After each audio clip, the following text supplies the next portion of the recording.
What's up? Hi. Yo. That's how you start an interview. Congrats on the film to both of you.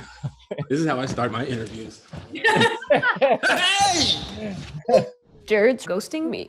I'm gonna do an email. Your dick is bad. Hey, you get a dumb tattoo. Suck on this. And send Wes, is that you? It's Jared. I'm in Mexico. I was in a bit of a car accident. My phone's at the resort. This film is it's got a lot of, elements of a lighthearted romantic comedy, but then it catches you off guard with some of the raunchier stuff sometimes. Yeah. I was wondering what your first reaction was to some of those bits when you came across them in the script. To which are you referring, sir? I know you're referring, and we probably don't want to spoil it, but exactly. to be honest, the first draft of the script I read was maybe 10 years ago. It was on the Blacklist, which is this, this list of screenplays that various people in the industry really liked. And some of that wasn't in there 10 years ago. And I kind of feel like all the dolphin stuff sort of crept its way into the script very quietly. Because the moment I think you're referring to was literally one little sentence in a sea of other action lines and sentences. So I almost didn't even catch it until a production designer was talking to me about, so how do you want to handle that scene? And I was like, what are you talking about? But we CGI'd the heck out of it. There were no dolphins harmed in the filming of this movie, and that was real. I think that scene was shot practical. Yeah, Nasim, I think I was more worried about you than the dolphin, actually. We didn't come this far to only come this far. Yeah, well, I'm a big fan of seeing movies with female leads who aren't as scared. They're not scared of being raunchy and down and dirty. Like, I remember when Bridesmaids came out, right? And there was that big throw up scene, and I was like, wow, this is crazy. I haven't seen women get this down and dirty. So I was a huge fan of all of the crazy dirtiness that's all over this script, and was super happy that people are going to get a chance to see it, and hopefully they'll laugh and love it. So yeah, I'm a big fan of all that dirty stuff. I think it's really representative of how women truly speak to each other. And we never saw it, it was much more tame. And then when we started to see it, we realized, plus that there's a comedic element, because it's not like raunchy for the sake of raunchy. It's very in the moment. I just swooped right in. But it is how you talk to your friends, and it's honest, and I love it. Filthier the better. Yeah, no, absolutely. It felt authentic to me. It's kind of refreshing in that regard. Yeah. Did any of the raunchier bits make you feel hesitant at all to take on the role, or was there no element of that? I have no shame. I don't think that I don't know. I don't really think I do anything that raunchy.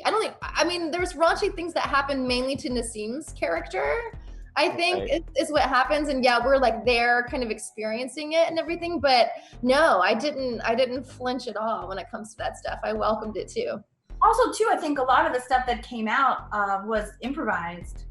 So it was some of it may have been happening in the moment, reflecting whatever was going on at the time, or just, it was a long shoot and long days. So at some point you need comes out in TNA, but you always know what something is more when you're seeing it played out in front of an audience and, testing it sort of, which I knew they would ultimately do. They would screen it, and if it played, it would stay in the movie. So I kind of just trusted that the filmmakers would make it, work. The story, a lot did end up getting cut from the film. You just end up shooting more than you ultimately have time for. And when you have someone like Lamorne, who's a brilliant improviser, you definitely end up with more footage than you could possibly ever use. So yeah, the edit is a whole other side of it, but it was fun for us to watch it all come together. Yeah, I'm sure it did get a reaction, because I rewound it 3 times myself, just to make sure. Please tell me you have a plan to find Jared's room.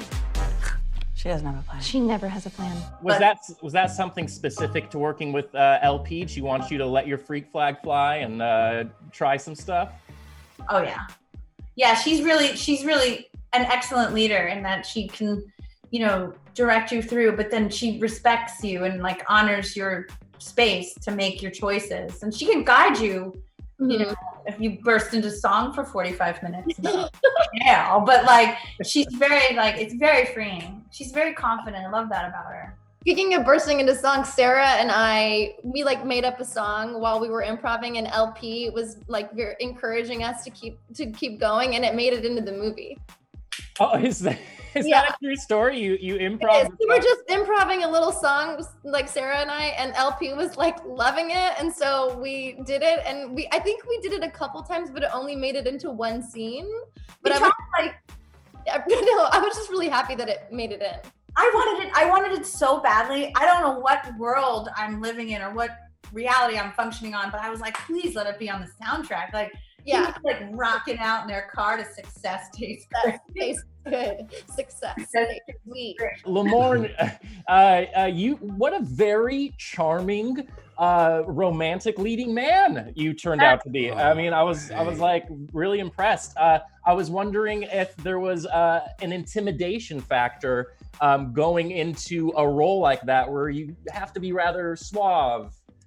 A little bit. I have a lot of fun playing the opposite of that. I have a lot of fun playing low status, but I definitely enjoy playing high status and playing someone who's a bit in control, someone who can be charming. And I think that it was a no-brainer, especially working with Nasim. We have a chemistry already. We're already friends. So, and I would talk to her a lot about it. We would talk about different actors, different movies that we liked, and how best to approach the character.